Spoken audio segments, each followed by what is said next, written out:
Friends, कैसे हो आप सभी। आई होप आप सभी मस्त होंगे और अपने पढ़ाई में व्यस्त होंगे, क्योंकि अभी मौसम पढ़ाई का चल रहा है। आप सभी को पता है सीटेट का एग्जाम आने वाला है, जिसमें ज्यादा टाइम नहीं है। तो अभी आप लोग मन लगा के खूब पढ़िए दबा के। तो आज मैं सीटेट पे कुछ जरूरी बातें लेके आई हूँ। कुछ ऐसे टॉपिक्स हैं जो कि बच्चे को बहुत ज्यादा यूजफुल होगी एग्जाम के लिए, क्योंकि कुछ ऐसी बातें हैं जिसमें बच्चे डरे रहते हैं। और इस बात को मैं जानती हूँ, क्योंकि मैं भी कभी सीटेट की स्टूडेंट रही हूँ। और कुछ बातें, पढ़ाई तो सब होती है, लेकिन कुछ बातों से हम बहुत ज्यादा घबरा जाते हैं। तो मैं अपने अनुभव के द्वारा, जो मैं अनुभव की थी और जो मुझे लगता है कि आप सभी को ये सब चीजें होती होंगी एग्जाम के टाइम, तो मैं उन सभी को नोट्स की हूँ और आप लोगों के लिए लेके आई हूँ। मैंने कोई पढ़ाई का वीडियो नहीं बनाया, क्योंकि इतने टाइम नहीं है कि मैं पढ़ाई की और आप लोगों की पढ़ाई एकदम ढंग से बेहतरीन तरीके से आप लोग कर लिए हैं। तो अब नया पढ़ने की कोई जरूरत भी नहीं है। बस 2-4 बातें ही आप लोगों के लिए जरूरी है, जो कि आप लोगों को एग्जाम के टाइम एग्जाम सेंटर पे आप लोगों के लिए यूजफुल होंगी। तो मेरे ये कुछ टॉपिक हैं जो मैं आप लोगों से बता रही हूँ। देखिए, सबसे पहली बात, सबसे जरूरी बात एग्जाम देने के लिए, आपका कंपटीशन सिर्फ आपसे है। आप सभी को पता है कि सीटेट में कोई कंपटीशन नहीं है, चाहे जितना भी इसका रिजल्ट बन जाए। और ये कोई वैकेंसी परीक्षा नहीं है। सीटेट पास करने से हमें डायरेक्ट जॉब नहीं लगती है। ये सिर्फ एक टेस्ट है जो कि गवर्नमेंट के द्वारा, सेंट्रल गवर्नमेंट के द्वारा कराया जाता है, जिसमें ये देखा जाता है कि बच्चा टीचर बनने के योग्य है कि नहीं है। तो ये सिर्फ एक टेस्ट है। इसके लिए ज्यादा परेशान नहीं होना है कि हमको 150 नंबर लाना है, 140 नंबर लाना है। आप 90 नंबर लाके भी आगे की जॉब की तैयारी कर सकते हैं। इसमें ज्यादा परेशान नहीं होना है। जिनकी तैयारी अच्छी है वो लोग लाएं अपना 140 130, बहुत बेस्ट है।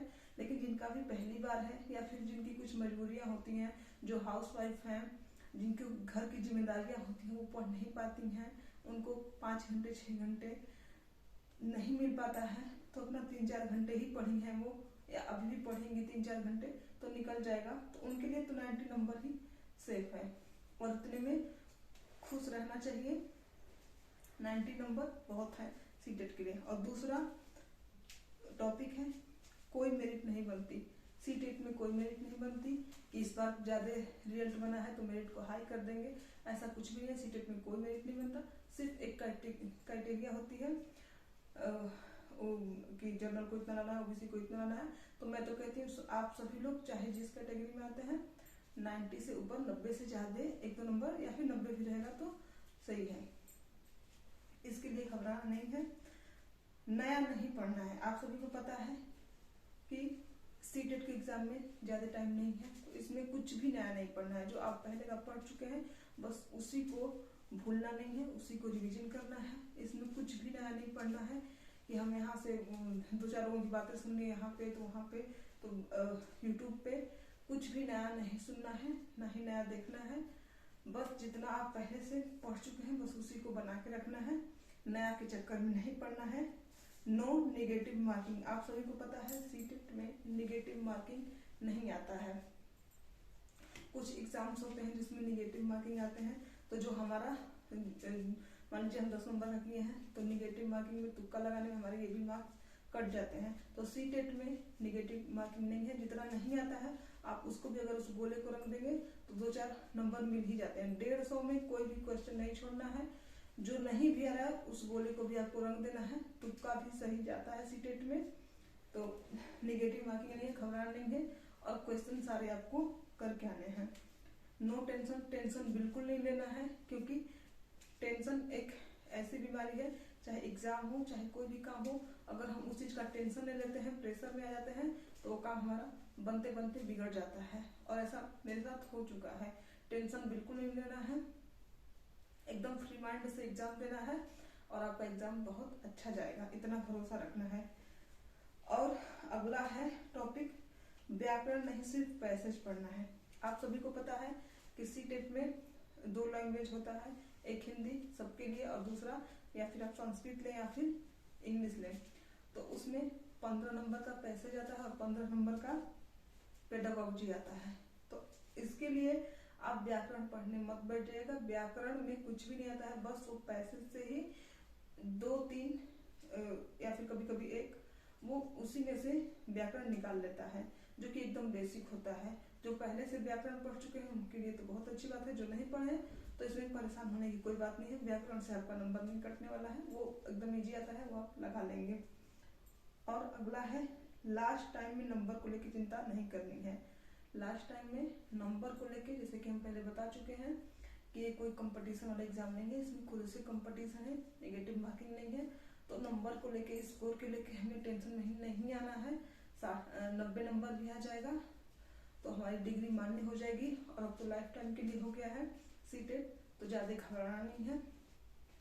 90 नंबर लाइए, 100 नंबर लाइए, 95 नंबर लाइए, उतना ही जरूरी है। बस इसमें स्कोर के लेकर चिंता नहीं करनी है। अगला है PYQ रोज लगाना है। PYQ मतलब प्रीवियस ईयर पेपर। हम पहले भी वीडियो में बता चुके हैं आप लोगों को कि प्रीवियस ईयर सबसे मस्ट है, जो कि लोग कहते हैं 50%, लेकिन मेरा मानना है कि 80%। आपकी तैयारी में 80% PYQ का हाथ रहता है आपको पास कराने में। और इसका हम तरीका भी बता चुके हैं कि कोई एक अच्छी सी बुक लीजिए मार्केट से, जो आपको अच्छी लगे उस बुक को लीजिए आप, और पहले पीछे से लगाते चलिए। पीछे से का मतलब ये है कि मान लीजिए अगर हम आज 2024 में जा रहे हैं एग्जाम देने, तो 2023 का नहीं लगाएंगे, 2023 से 22, 21 ऐसे नहीं चलना है, हमको पीछे से आना, 2010 से 11, 12 ऐसे आना है। क्योंकि पहले कंपटीशन कम थी, जनसंख्या कम थी, लोग पढ़ाई कम करते थे, तो इसलिए इजी आते थे क्वेश्चन। अब क्या है, कंपटीशन थोड़ा ज्यादा हो गया है, जनसंख्या ज्यादा हो गई है, तो इस हिसाब से पेपर का पैटर्न चेंज हो चुका है। और थोड़े से बस पहले के हिसाब से थोड़े से बस क्वेश्चन टफ आते हैं। देखिए सिलेबस वही है, पहले भी पियाजे, पहले भी वाइगोत्स्की सब थे, आज भी हैं, लेकिन उनसे जो क्वेश्चन बनते हैं उनका पैटर्न अलग है। पहले सीधे सीधे क्वेश्चन आ जाते थे, अब थोड़ा सा उसी क्वेश्चन को घुमा के देता है, तो बस इतना ही अंतर है। तो हम लोग अगर नए हैं तो पहले इजी से पढ़ेंगे, तब आएंगे इधर से पढ़ते जाएंगे तो नहीं होगा। पहले आप पीछे से 2010-11 से पढ़ते आइए, और उसका रिवीजन करने का मैं तरीका भी बता चुकी हूँ कि जो क्वेश्चन नहीं आ रहा है, मान लीजिए 5 पार्ट होते हैं सीटेट के, एक पेपर में 5 पार्ट, तो पहले लिख लेना है। पहला क्या है, मनोविज्ञान, दूसरा क्या है, हिंदी। तो हमको मनोविज्ञान हमने सॉल्व किया क्योंकि हमारा सिलेबस कंप्लीट हो चुका है। मैंने मनोविज्ञान सॉल्व किया, हमको उसमें से 5 क्वेश्चन नहीं आए, 6 क्वेश्चन, 10 क्वेश्चन नहीं आए। तो पहले क्या करना है कि एक कॉपी पे नोट कर लेना है जो क्वेश्चन नहीं आए। पेन से बुक में टिक नहीं लगाना है, ये बेवकूफी नहीं करनी है। उस क्वेश्चन को ही आपको अलग से एक कॉपी में नोट कर लेना है, और अगले दिन जब हम 2010 का लिख लिए, 2011 का जब हम सॉल्व करने बैठेंगे उस दिन, तो पहले उसको रिवीजन कर लेना है। ऐसे करते करते आपको एग्जाम के टाइम में रिवीजन करने में बहुत ज्यादा आसानी होगी। और जो लोग बुक पे टिक लगा देते हैं कि हमको 7वां नहीं आया, 9वां नहीं आया, 15वां नहीं आया, तो रिवीजन करने में बहुत टफ रहता है, बहुत इतनी मोटी पेज को प्राप्त करना। ऐसे आपका नोट्स कम बनेगा और रिवीजन करने में आसानी होगी। और रोज रोज उसको देखते चलेंगे तो रिवीजन करने की जरूरत ही नहीं, वैसे ही वो माइंड में छप जाता है। अगला क्या है, रिवीजन जो कि हम आपको बता ही चुके हैं, अभी रिवीजन भी हम बता रहे थे। अगला यूट्यूब वीडियो। देखिए आज के जमाने में यूट्यूब वीडियो से काम नहीं चलने वाला है, क्योंकि सभी लोग ऑनलाइन पे ज्यादा भरोसा कर रहे हैं, और करना भी चाहिए क्योंकि जो चीजें फ्री की हैं तो लेना चाहिए। ठंडी में ऑफलाइन कोचिंग जाना, देखिए अपना अपना माइंड है, कुछ लोगों को ऑफलाइन पसंद आता है, कुछ लोगों को ऑनलाइन। तो मैं अभी ऑनलाइन के बारे में बता रही हूँ, क्योंकि मैंने ऑफलाइन कोचिंग नहीं किया है, थोड़े बहुत हेल्प ली हूँ मैं यूट्यूब से। तो मैं बता रही हूँ यूट्यूब वीडियो, जो कि अच्छे टीचर हैं, अच्छा चैनल है, बस उसी को फॉलो करना है। ये नहीं कि सुबह से लेकर शाम तक हम यूट्यूब बहुत देखेंगे तो अब आता है कि ये कर लो, पेपर पास हो जाएगा, ये कर लो। तो इसे फालतू के चक्कर में नहीं पढ़ना है। जो आपको लगे कि नहीं ये चैनल अच्छा है, ये सर अच्छे हैं, ये मैम अच्छी है, बस उनको ही फॉलो करनी है। तो यूट्यूब वीडियो देखना है आपको। और फिर अगला है नई बुक, नए नोट्स या फिर नया बैच नहीं लेना है। आप सभी को पता है एग्जाम जब नजदीक आता है तो लोग क्रैश कोर्स या फिर अपना कोर्स लगते हैं लॉन्च करें 10 दिन में, 20 दिन में, ऐसे। तो कोर्स के चक्कर में बिल्कुल भी नहीं पढ़ना है। कोर्स अगर आपको पढ़ना है सीटेट का तो 5 महीने 6 महीने का पढ़ना पड़ता है, क्योंकि आप सभी को पता है कि उसमें NCERT आती है, पेडागोजी आती है, और ऊपर से ऐसे क्वेश्चन आते हैं। तो 20 दिन 15 दिन में कोई भी कोर्स लेने से आपका बेस तैयार नहीं होगा। 20 दिन में सिर्फ आपको क्या करना है, मॉक टेस्ट देना है, PYQ लगाना है, बस इतना करना है। तो फालतू के बातों में नहीं पढ़ना है। ये बुक पढ़ लो, हम पहले जिस बुक को पढ़े उसको हम छोड़ें और फिर अब नई बुक लेके पढ़ना, ऐसा नहीं है। पिछली बुक को ही हमको बार बार रिवीजन करना है। 10 किताब पढ़ने से जरूरी है कि एक किताब को 10 बार पढ़ा जाए।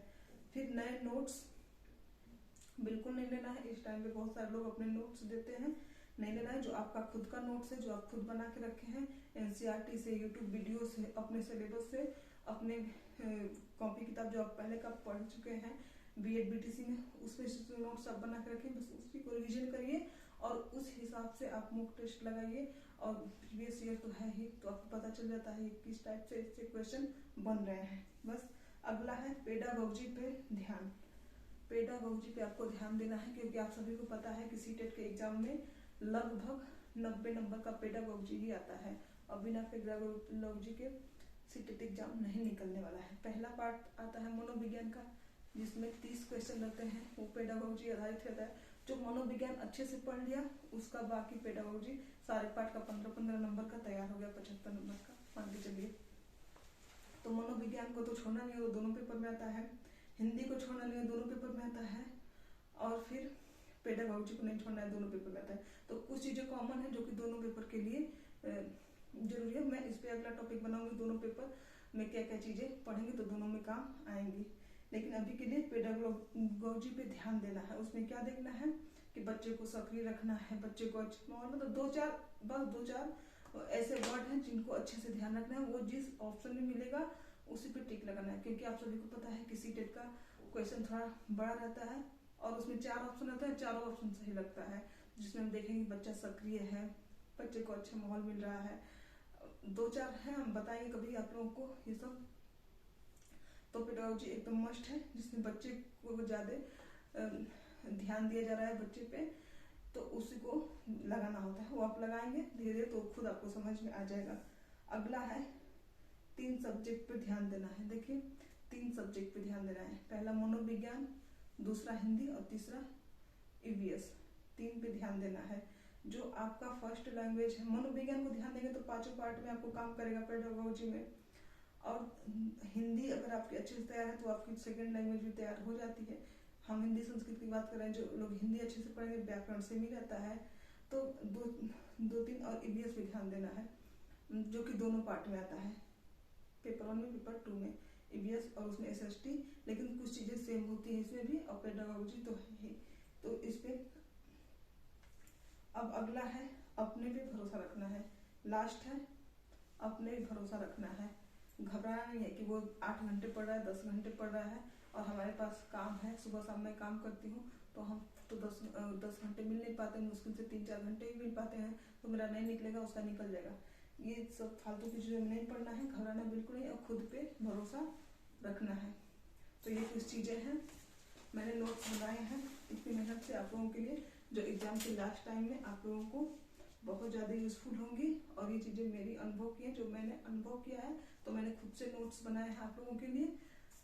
अगर आपको मेरी ये मेहनत पसंद आए तो मेरी वीडियो को लाइक करिएगा, चैनल को सब्सक्राइब करिएगा। तो मिलते हैं अगले वीडियो में, तब तक के लिए बाय, टेक केयर।